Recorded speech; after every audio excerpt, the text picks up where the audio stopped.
Jadi Pak Harto sama Pak Adi, sebenarnya apa yang panjenengan sampaikan tadi merupakan stabilo atau peneguhan dari apa yang sudah menjadi kegelisahan, pengetahuan dan diskusi mereka bertahun-tahun.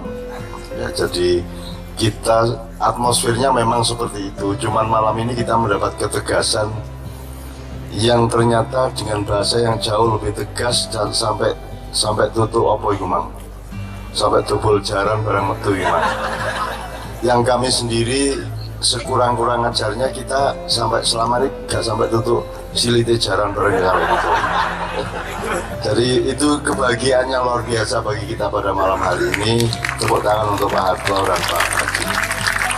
Jadi yang selama ini kami olah bertahun-tahun tuh gini Pak. Jadi kalau Indonesia ini pasien, terus kita kan punya diagnosis, kemudian kita berdasarkan diagnosis itu kita menentukan terapinya.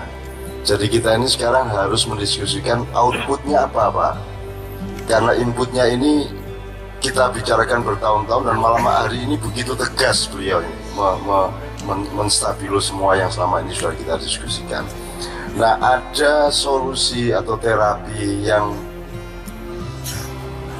secara teoritis bisa kita omongkan, tapi kita punya pengalaman-pengalaman sejarah.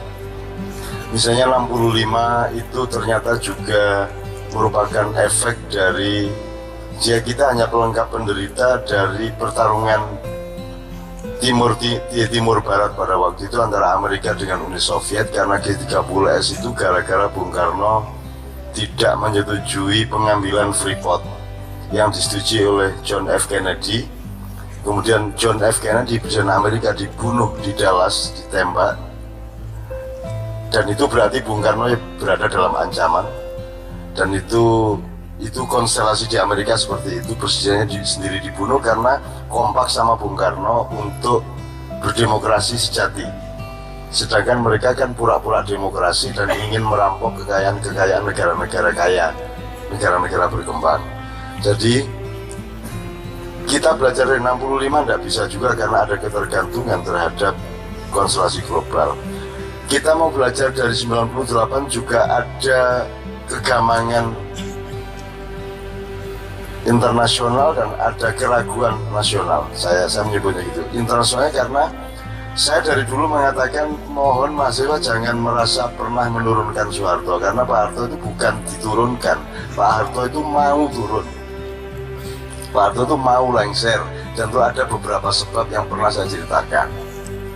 Nah, kalau kita membuat seperti reformasi 98 lagi, yang puncaknya sebenarnya adalah satu langkah enter di keyboard dari seorang konglomerat tingkat dunia yang merubah konstelasi finansial dunia, sehingga kita tiba-tiba hari itu mengalami krisis yang luar biasa.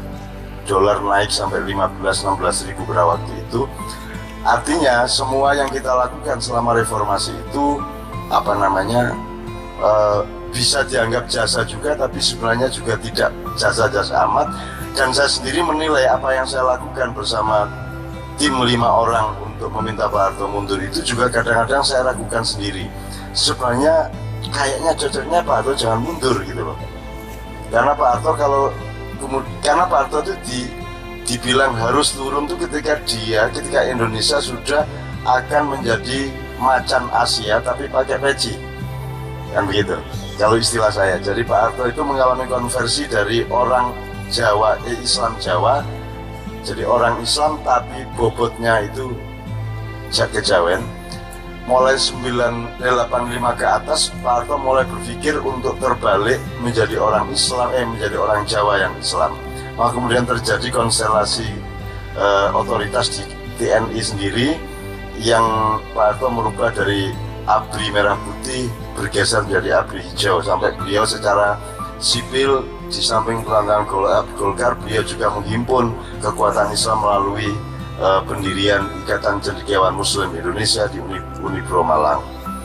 Nah, itu berarti kalau Indonesia akan menjadi macan Asia, mungkin dunia tidak terlalu keberatan, tapi yang sangat keberatan adalah kalau macannya itu pakai peci dan sarung. Artinya kalau kekuatan ekonomi Indonesia adalah kekuatan ekonomi Islam, itu yang mereka tidak mau. Gitu. Anda pasti paham bahwa tidak mungkin dunia global mengizinkan orang Islam kuat, mengizinkan orang Islam sejahtera, mengizinkan orang Islam menguasai modal dan seterusnya. Nah, jadi kita mau belajar dari 98 ya susah-susah juga, Pak. Jadi apakah kita akan melakukan revolusi fisik satu, ataukah kita akan melakukan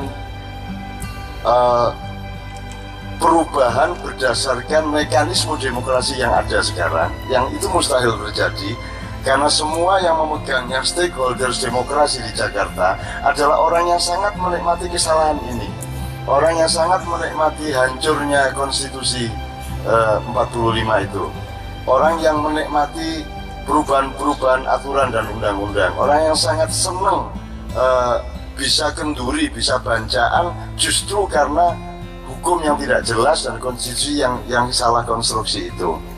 Jadi istilah kita waktu di perkapalan kan, ini kapal besarnya yang konstruksinya salah, fondasinya dirubah. Kalau bangunannya sudah terlanjur seperti itu, maka tinggal tunggu saatnya ada tiang yang akan ambruk, tembok yang akan ambruk, karena fondasinya dirubah. Dan perubahannya menurut beliau tadi 9 berapa persen persentasenya? Enggak, maksud saya yang undang-undang 2002 itu, dari 45 menjadi 2002 itu sekian pasal, 31 pasal dari 37 pasal, jadi sekitar 85%. Ya, itu kan berarti fondasinya tidak cocok sama bangunannya yang sudah ada, maka pasti terjadi keambrukan besar maupun yang kecil-kecil, gitu ya. Jadi kita mau belajar, kalau kita melewati demokrasi normal sekarang, mereka yang ingin kita rubah, mereka yang ingin tidak berubah, tidak mungkin itu bisa kita laksanakan, kan begitu. Jadi nggak bisa Anda ngusulkan ke DPR, justru di sana itu yang tempat pelestarian perubahan fondasi tadi itu. Nah, sementara ini yang kita lakukan adalah kalau solusi intelektual sudah kita lakukan, artinya Anda sudah bukan manusia Indonesia yang diproduksi oleh kesalahan konstruksi konstitusi itu. Ini Anda itu orang baru, berpikirnya baru, dan andaikan Anda yang pegang Indonesia pasti akan berbeda. Di Padang Bulan di Bang Wetan, di Maiyah ini justru kedaulatan dan martabat manusia dan kebangsaan itu nomor 1. Jadi di sini pedomannya nggak makan nggak apa-apa asal bermartabat.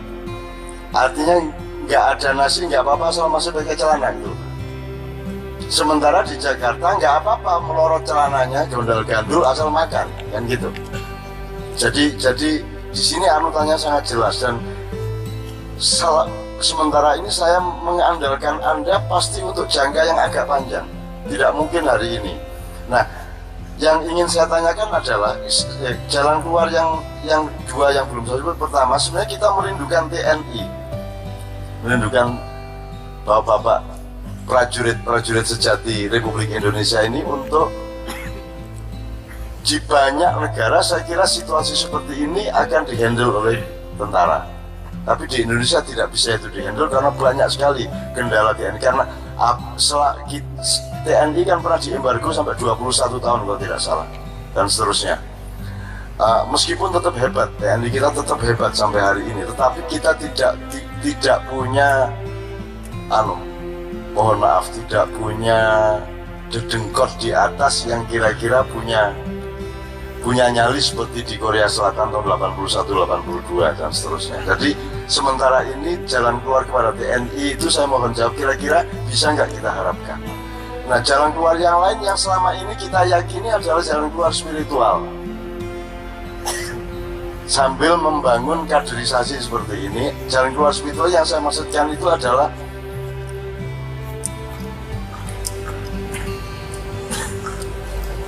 kemarin saya omongkan di perkapalan tuh. Kenapa saya mau seperti ini terus menerus tiap malam loh.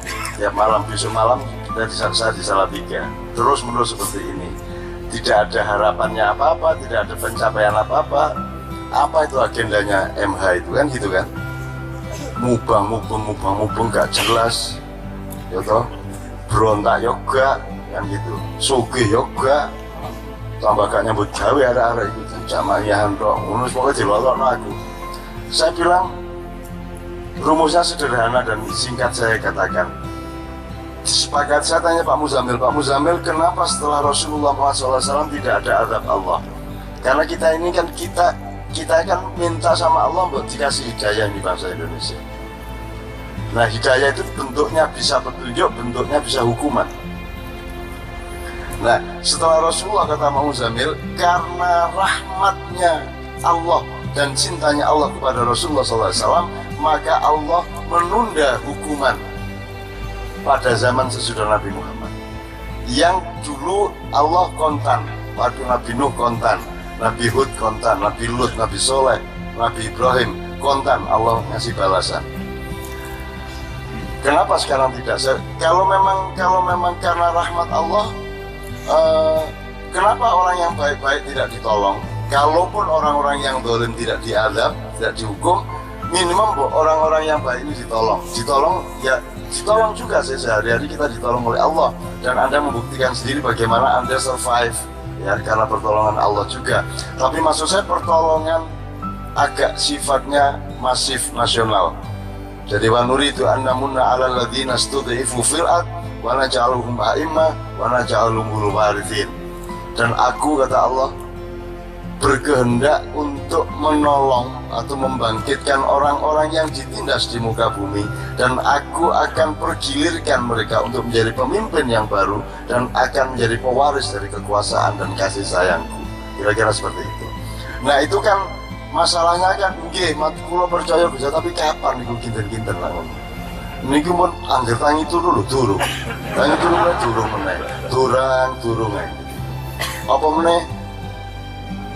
Apa meneh iki mang wis nyambut gawe gak jelas, arek sekolah iki gurung kawan iso bayar, jawaban gak teko-teko. Nah, sementara ini logikanya gini, Pak Harto sama Pak Adi.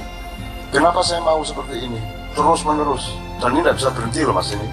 Gak bisa leren iki mak. Ya apa cara leren? Oktober kok jadwalnya luwih padat meneh kok, Masya Allah.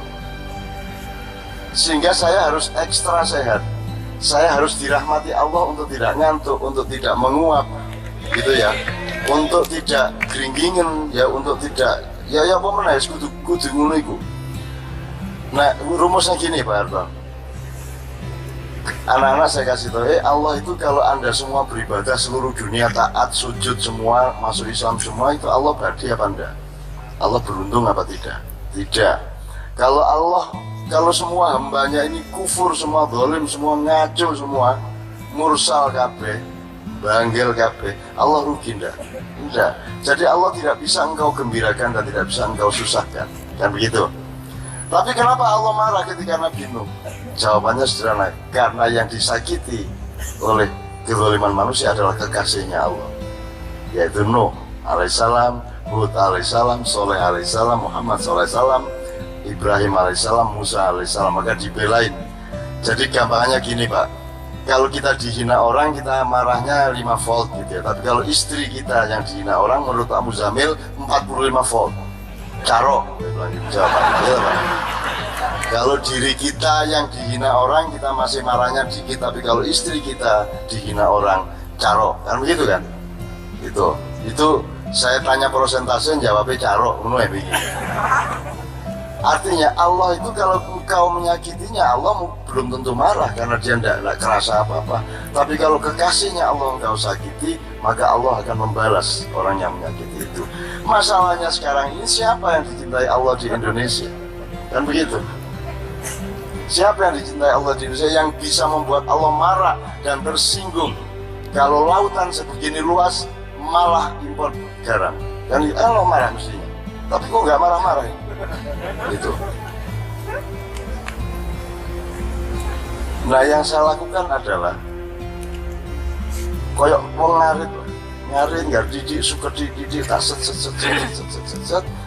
Dengan Anda duduk seperti ini sampai jam 3, ikhlas, nggak cari uang, nggak ada pamrih keduniaan, semuanya karena nasionalis sejati, humanis sejati, muslim sejati di sini ya.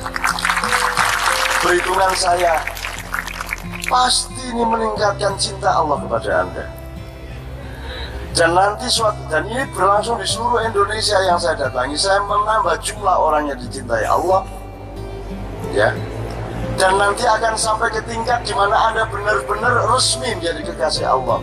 Kalau Anda sudah menjadi kekasih Allah, bukan hanya hidup sehari-harimu beres, bukan hanya keluargamu dilindungi, tapi kalau ada orang yang menyakiti Anda, kalau ada orang menyakiti rakyat Indonesia, maka Allah akan menghukum semua orang yang menyakiti itu.